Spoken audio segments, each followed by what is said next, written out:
I developed a Dwarf tribal deck because one of our viewers kind of asked, is there a way to make a Dwarf tribal deck around Magda?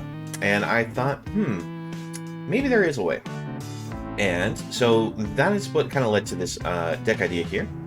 We have a deck called Grab Your Hammer. The reason why I called that is because we are running Colossus Hammer, and we are running Maul of the Skyclaves. We also do have a copy of Embercleave in the deck as well. And the goal of the deck is that we are playing a bunch of just early 2-drop dwarves. So one of the best ways to this is just to run the Seven Dwarves, where for 2 mana you get a 2/2 dwarf that its only special ability is that you can have 7 copies of it in the deck, but also it gets an additional +1/+1 for each creature named 7 dwarves you control. Other cards that we're taking advantage of that are in the 2-drop dwarf slot is the Veteran Motorist, because even if you aren't using vehicles, this is just a very solid 2-drop to have, as it's 1 red, 1 white, 3/1 that enters the battlefield and scries 2. And that's exactly what we're using it for. It's just a nice body that scries as it enters the battlefield. Now, why would I be running Colossus Hammer in this deck? It's because we're taking advantage of Armed and Armored. So for 2 mana, vehicles you control become artifact creatures until the turn. Not so useful, because we don't have any vehicles, but we can choose a dwarf we control and attach any number of equipment we control to it. What this means is, if we attack in with any of our little 2-drops, and have a Colossus Hammer, or more than one just hammer on board, we can use Armed and Armor to equip all of them to a potentially unblocked dwarf, and just score a lethal blow. Now, we are using Maul of Skyclaves in the deck because while Colossus Hammer says equipped creature will lose flying, if this has been attached to the creature first, and then you apply Maul of Skyclaves, this will actually allow it to still fly. And this is still just a very solid 3-drop equipment that automatically equips to a creature when it enters the battlefield, giving +2/+2 flying in first strike. To help us also cheat equipment on the cards, we are running A-Bruenor Battlehammer. And in a way, we're also running Reckless Crew. I'm testing this card out because this creates X 2/1 Red Dwarf Berserker creature token, where X is the number of vehicles you control plus the number of equipment you control. For each of those tokens, you may attach an equipment to it. Now, I did a test run of the deck, and Reckless Crew, when I played it, I'm not sure if I missed like a button prompt, but for some reason it didn't let me equip anything to the token, so the card may be broken, and I've only had a chance to play it once while testing, so we'll see if maybe this card is just broken in Arena Client or not. The one of Inferno of the Star Mounts is in the deck because of Magda's ability to generate treasure tokens whenever a dwarf becomes tapped. This means that we can just ramp ourselves into this huge flying beat stick. But not only that, we can also sacrifice 5 treasures to search our library for an artifact or a dragon card, put it onto the battlefield, and shuffle. This means that we can always sacrifice our artifacts to go find ourselves our hammer and put it straight on the battlefield. Or we can just search our deck for Inferno Star Mounts or even Embercleave, depending on what's needed for the time. Simple lands in the deck just to help mana fix, and that's the deck idea. We'll hop into some games and show you how it works. Alright, off the open, we actually do start with Armed and Armored, and a Motorist, that way we can try to potentially scry into our hammer, so we're going to keep this.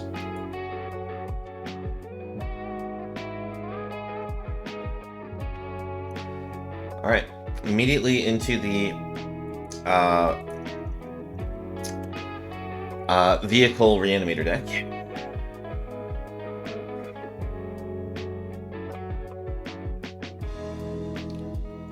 Now, opponent may have to take some time to maybe read Armed and Armored. They might not know how it works, but they decide to take away Motorist because they know that it is a scry type card. Alright, we get ourselves the 7 Dwarves onto the battlefield. Next turn, we actually can play the Colossus Hammer, attack with the Dwarves, and go for the equip. But I was gonna say, I don't think we'll get the attack through.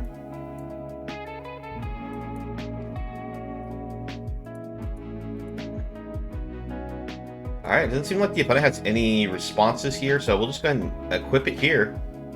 Get the huge hit in.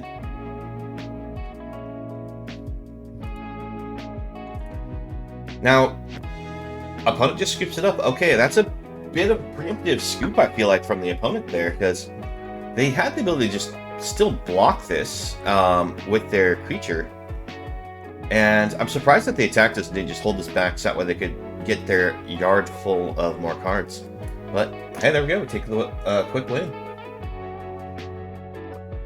I mean, we have the combo of cards. We just have to draw a Dwarf that's early to play. And since we run so many 2-drops, I think we should be safe keeping this. I'm not going to shock myself for the 2 just to bring the hammer down immediately. Although, I could have been punished if we were against a black deck that may have just went with the idea of punishing us with the Thoughtseize. But thankfully we're against, I guess, mono red in a way.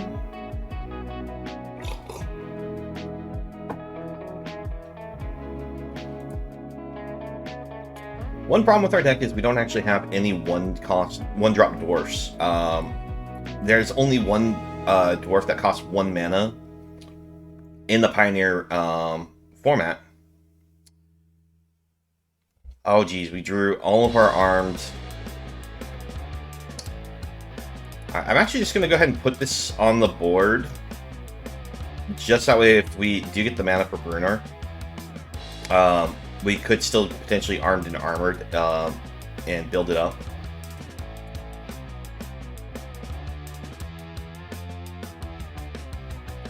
Unfortunately, I think this is just going to be a game where we just get blown out just by super fast aggro there. Alright, we do hit the lands. Thankfully, this still allows us to equip one of these for free. The only problem is if they have Embercleave attack, they apply it to Annex, we still just get blown out here. If they don't have it, well, unfortunately going to be 1 point short of lethal. Unless we hit another equipment.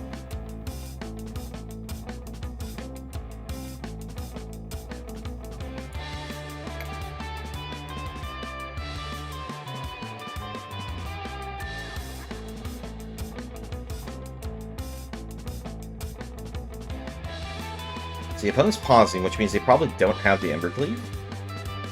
Because it should just be a snap, attack, Embercleave, put it on Annex. Even if we block this, it'd be a trade against us. Yeah, so they have Embercleave more likely. Oh, then again, they do have this to give a creature protection. They might have forgotten about it, though.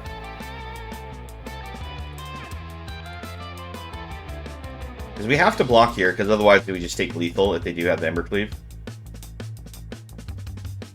And it's almost every time I come across... Oh, they have a Braid. Interesting. Well, that's a bit of a blowout. Can we get one of our... There we go. We got a 2-cost Dwarf. This works out fine still. Because we can instant speed apply. As long as you don't have a...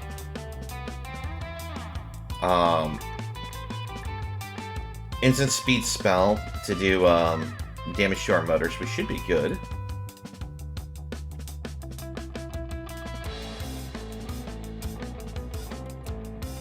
Alright, I'm going to attempt to apply this right now. This way, if they have another play with fire, they can't just like go to remove motors from the board. Well, the problem is it's because of its 1 starting toughness, it still will die to a Braid. If they have Braid this, we just take lethal. We're also dead if they just draw land, because they just can activate Castle Ardenvale here.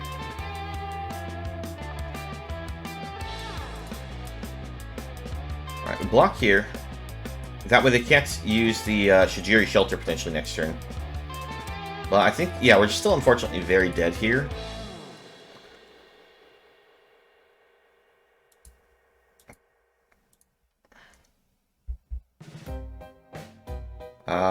Yeah, we'll give him the GGs, because we actually really don't have anything we can do, unfortunately. We have a deck full of 2-drops, and it just took us too long to draw them. Alright, off the open. I think this one's a good enough keep. We're gonna go over this in the deck tech, but we're running Shredded Sails in here because of the possibility to destroy an artifact at instant speed, since so many people are relying on cards like Ember Cleave or the reanimation of an artifact to win. And just buying a turn with the destroying artifact could be very useful here. But the other thing is, it's if we find that we're in a match where the dealing 4 damage to a flying creature doesn't do anything, or the destroying an artifact doesn't do anything, we can still cycle this card to discard and draw a card. But we'll keep this.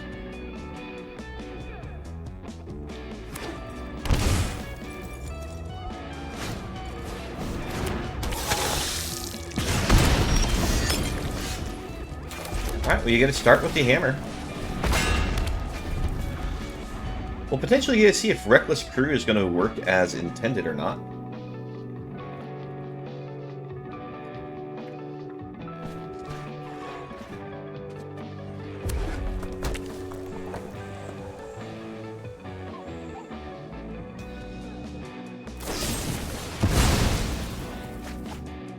Alright.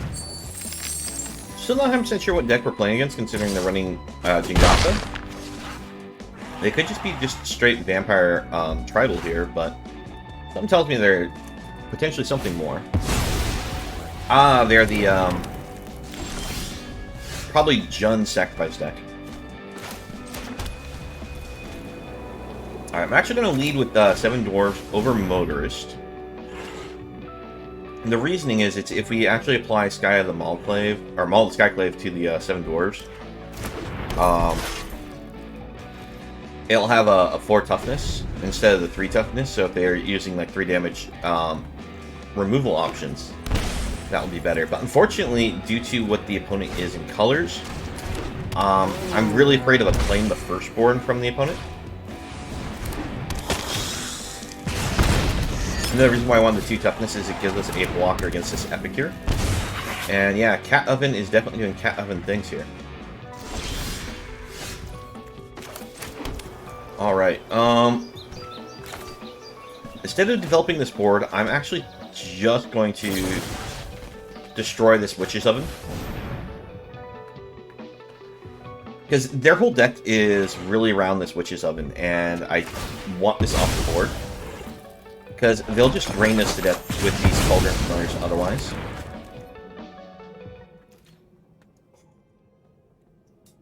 Alright, no attacks.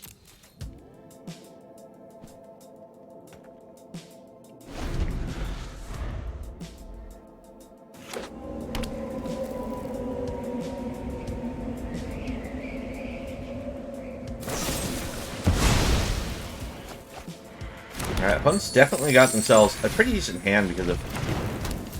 Yeah.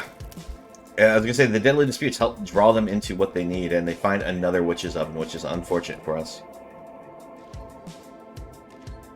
Because this means we're not gonna get any damage through on the ground. We need the mana. And we'll actually go for... Motorist, set up a scry.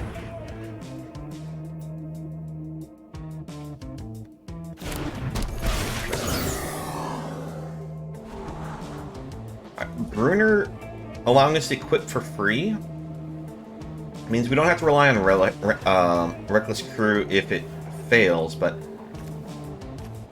I think I'm going to actually keep the land. The reason why I'm going to choose to keep the land is it allows us to play Seven Dwarves and Maul Skyclave in the same turn.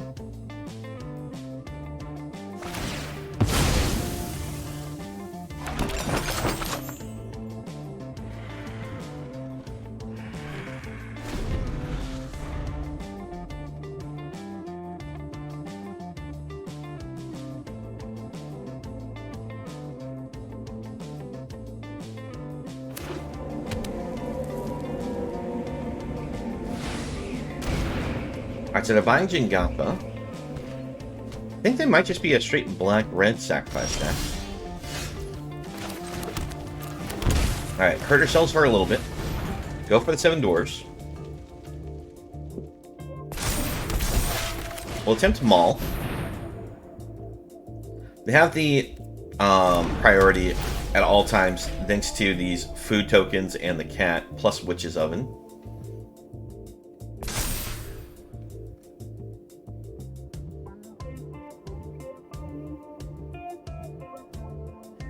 Opponent's reading cards there. We only attack with the Motorist in the air. I don't feel like it's worth swinging the Seven Dwarves. I think we need to potentially hold them back as blockers here.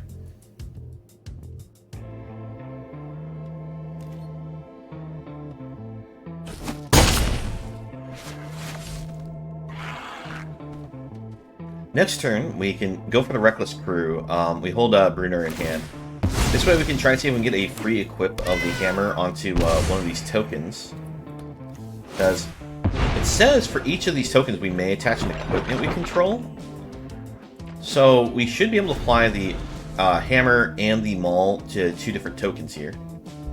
Can't put them both on the same one because of how it's worded, but... Mayhem Devil's actually going to be a problem. Because they have enough to sacrifice and just shoot off our things.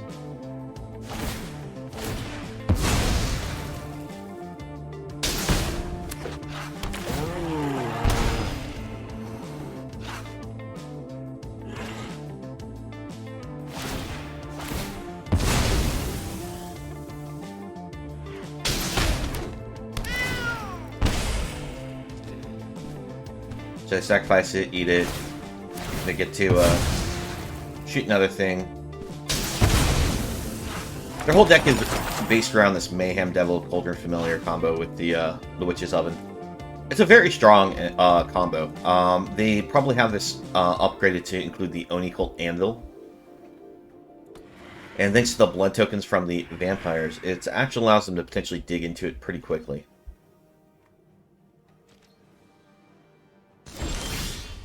Alright, they call that it for their little combo there. For now. We're going to actually go for the Reckless Crew. Now, I'm actually not sure how this is supposed to work in Arena. I know how it's supposed to work in Paper. Because you should be able to cast this and be able to attach the cards. Okay. And there we go. That actually worked really well. So next turn, we could potentially bring down Bruenor here and be able to apply the Maul over onto Colossus Hammer and be able to get a huge swing in the air. The only problem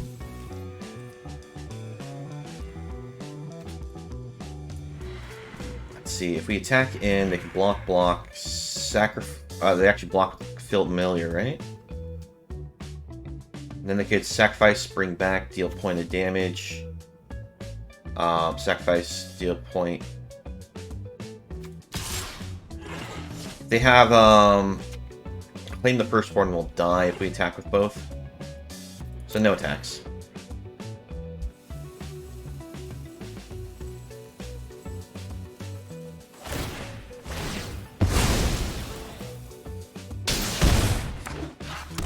Question is, are we just straight up dead right now? Because they can sacrifice this to deal point of damage with Mayhem Devil. They can sacrifice, get another 3 more points to us, because 1, 2... No, it'd be 4 damage. So it'd go down to 4. See, they're claim the firstborn, so yeah, that's a good game.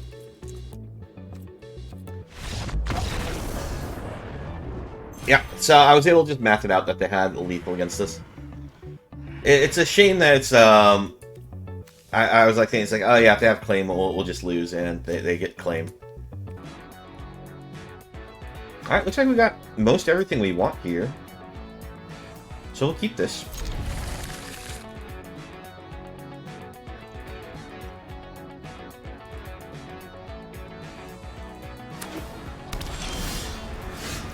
Alright, since we drew another white source, I'm just going to actually hold on to the shelter.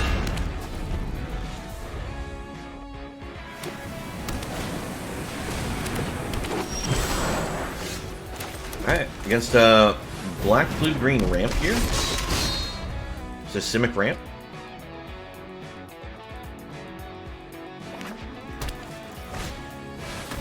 Ah, it's a fight rating deck. Okay.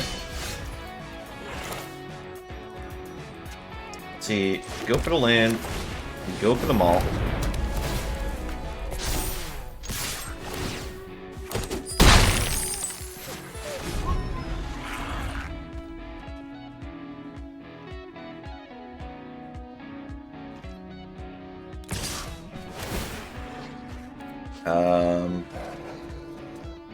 We'll take it.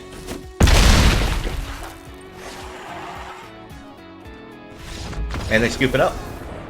That means that they were really desperate on needing whatever that draw was. Now, we didn't actually have lethal on the attack in, because if we managed to actually equip the hammer thanks to A-Bruenor, this would lose its flying because of the order of how we applied these. But if they were to tap this incubation druid to like ramp a spell and didn't have any creatures on board, we had lethal there. So the deck runs fast. So off the open, we do have the armed and armored. Problem is, Reckless Crew isn't very useful here, especially considering the only equipment we have is the Ember Cleave. But I think we still take the keep here.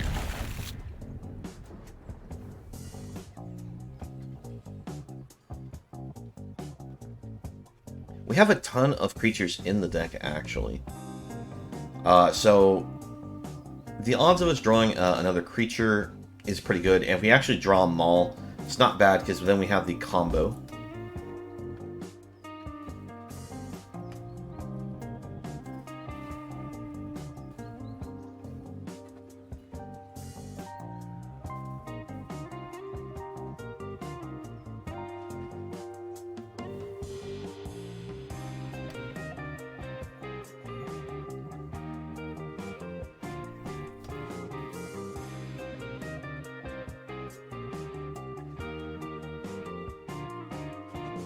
Alright.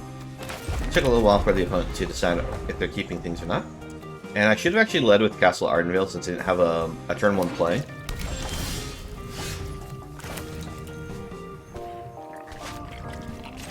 Alright. Because this enters battlefield tapped if we don't actually have a plains.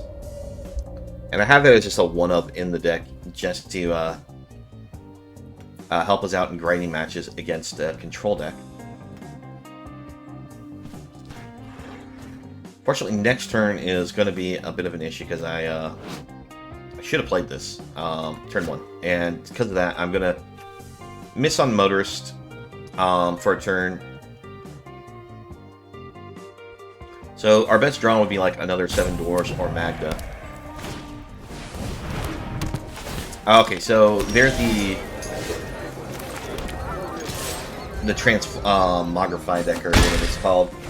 So they're going to be running no actual creatures in their deck, with the exception of one.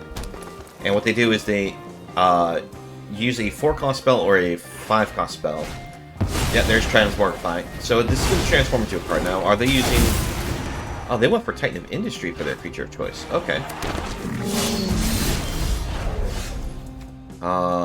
Let's go Motorist. Maul the Skyclaves is not going to do it. Probably set both to the bottom. Because we need our hammer.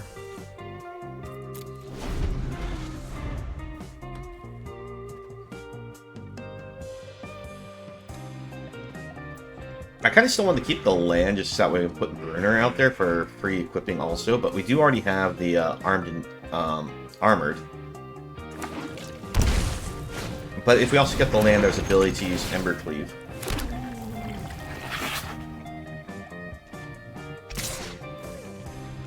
Interesting. They don't attack with Titan of Industry.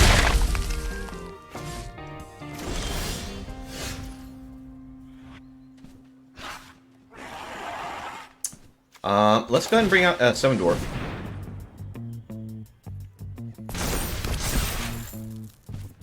Pass it back. This one we have potential blockers against these cat tokens. Now I figure they're just going to crew up with Asika's Chariot, attack, make a copy of the 4/4. Oh, they're going to attack like that. Interesting.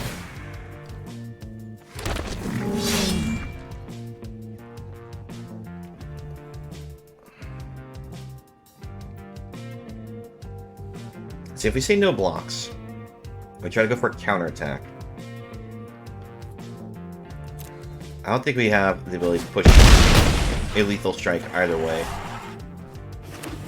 Well, let's see what happens.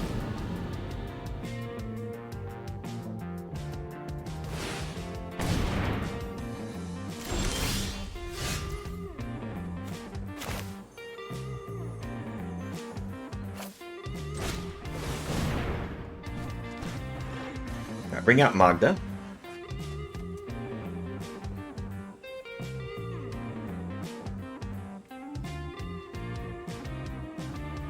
Opponent seems to have some kind of interaction for their 2 mana.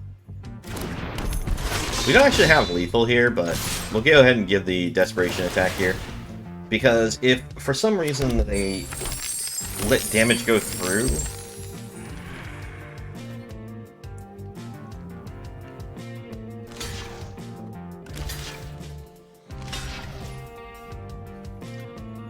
let's see. So we activate Embercleave, we put Embercleave here, we can kill that.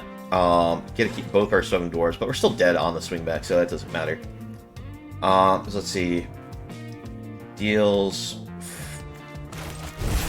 Let's just see how much damage we can click for, because there's no surviving. Let's see what the opponent's instant speed interaction is.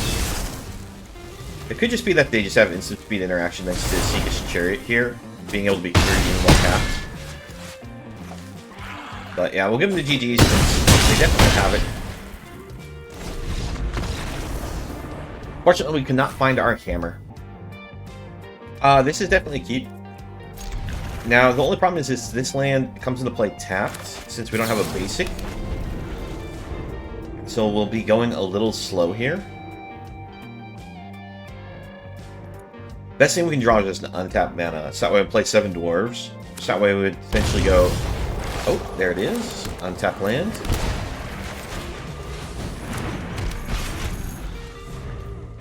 Question is, do we want to go for the Armed and Armored right away? Since they have the black in their deck, they could have things like Fatal Push.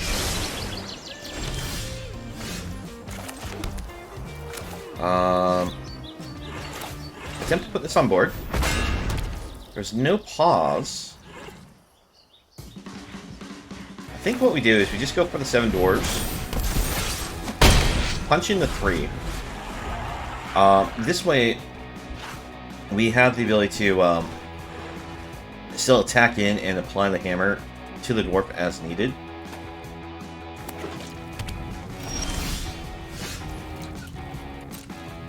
Oh, they have an interaction.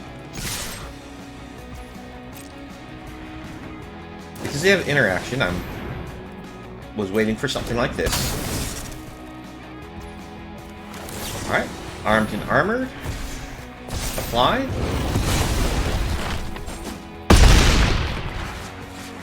And we'll put this on the battlefield tapped.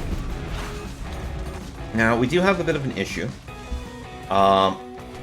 They seem to be an enchantment-style Seal Waste deck. We don't really have any answers for enchantments.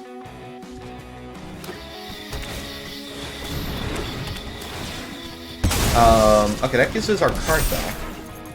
What do they get that's actually going to save them here? Oh. Alright, I'm going to put Maul on the board.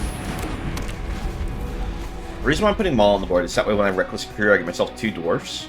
So that way it's a little harder for them to reseal them up.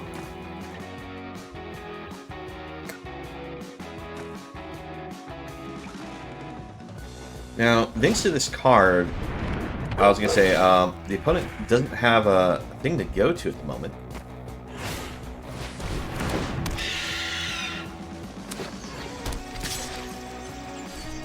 Yeah, if they're running Deputy Detention, it's gonna be a problem because I bring out the 2 Dwarfs tokens. They just seal up the Dwarfs again, and we lose the equip.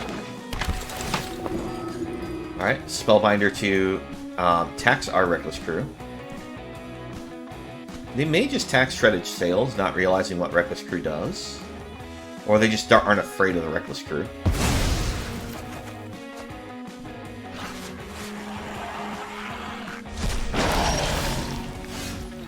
Alright, well, we find ourselves another 7 Dwarf. And we'll pass it back. The 7 Dwarf is something that they're still going to want to deal with because we can still pay to apply Skyclave to it. And it being a 4/4 flying first striker is something they still don't want to have to deal with, even though it's not a lethal to their face yet.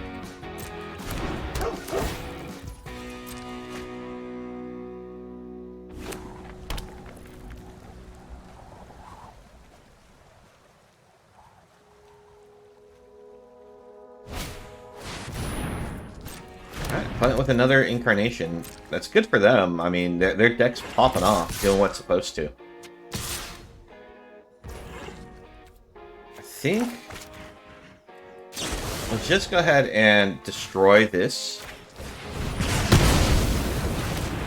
Prevents them from being able to sacrifice it to go into other cards, but also prevents them from getting more of these tokens.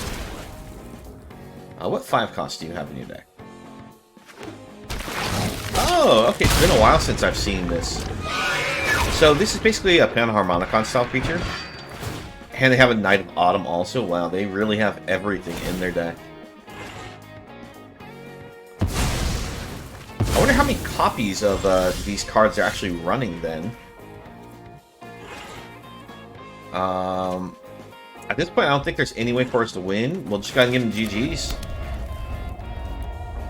Yeah, their deck style is they actually don't necessarily run too many copies of the same cards that are answer cards because they just tutor them out of the deck. So there might be only like 2 to 3 Knight of Autumn, so it wouldn't be like a 4 of. Same with the Deputy Detention. I'm not sure how many like because these also aren't enchantments, so they while they can be tutored out with the incarnation, they aren't cards that they want to necessarily draw immediately. They want to hit like the 4 Spirit Companions, so that way they can sacrifice them into these other cards. So, nice deck from the opponent. I hadn't seen this deck in a while. I have seen it before, because these cards, Yarion, Incarnation, and Yarok used to be, I think, in the same standard for a while. At least these two definitely were. Alright, this hand's pretty good, except for the fact that we have the 1 of Inferno Star Mounts in hand. We'll keep it.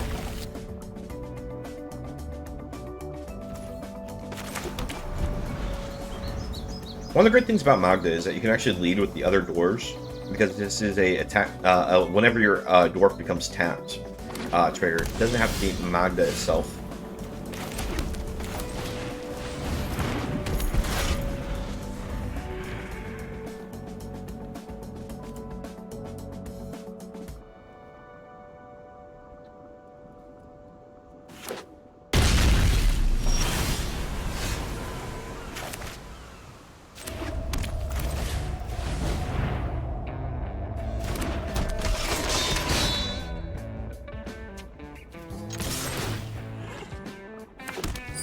I actually really like how Magda works with dwarves, just because not only does she get you a lot of treasure production, but the +1 attack does help, you know, increase the speed of their damage. I mean, once we're using things like 7 Dwarves, it would be probably better for us if we went with the 7 Dwarves and actually put in a splash of blue, so it would run like clone style cards.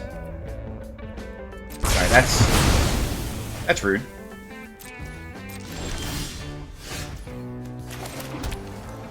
Alright, we're just gonna Thrill of Possibilities, discard this to draw.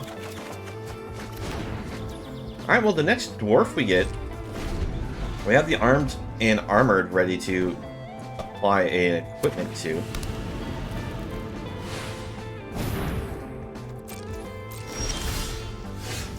But I think right now we just go for the Inferno here.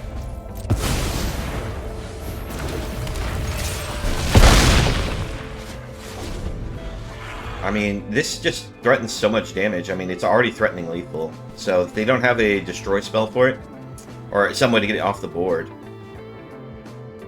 we could potentially just sink a bunch of red mana into this and make it 11 powered.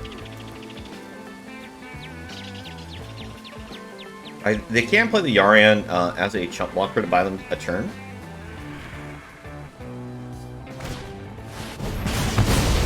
Alright. Well, we get the Seven Dwarves. Oh. Oh. Do you have an answer, opponent?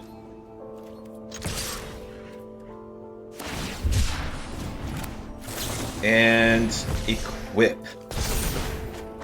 Good game.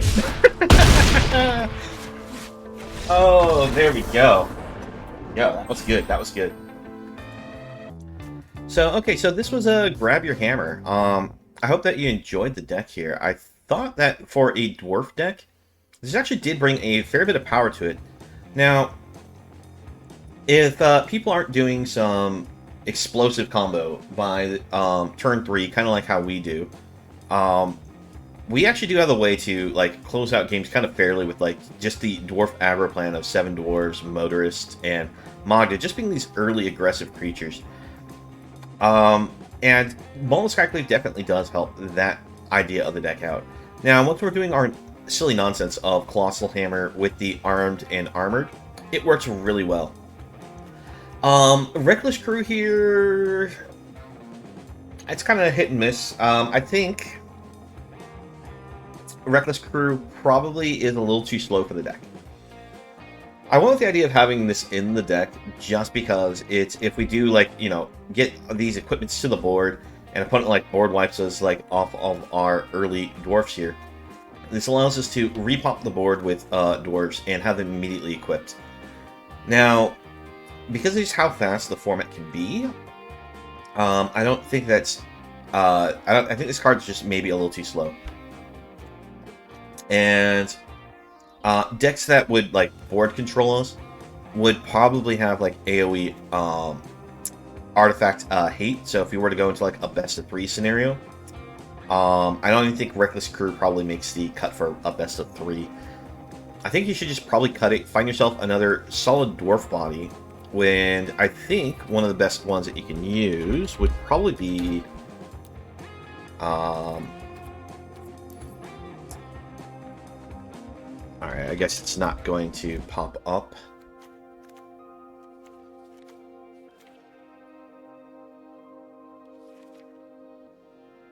Fairgrounds Warden. The reason why I say Fairgrounds Warden is going to be one of the better ones is because you can have this enter the battlefield, give us an exile against an opponent's creature, and actually gives us like an a way to have some kind of answer against opponent's cards that may hit the board. Being a dwarf itself, it does mean that it is a good target for the armed and armored, and with its 3 toughness, it actually does survive some burn spells, but it still will probably be very susceptible to removal. But what you're looking to do with this deck is maybe just buy yourself a turn while you try to set up the Colossal Hammer, or actually make it so that way you get something out of the way from a ground attack. So I definitely think Fairgrounds Warden in the deck is a good idea. I do think the 1-up Inferno of the Star Mounts still works out well, because this spell can't be countered. It's a flying haste body. If drawn after the opponent has destroyed your board and you have like Magda tokens of treasure, it makes it very easy to play this, and works out pretty well. So that's the idea behind the deck. Thank you for watching the video. Please leave a like if you enjoyed, and subscribe for more content. If you'd like to join me while I stream, you can find me on Twitch, the link below. I hope to see you again in the next video, and have a nice one.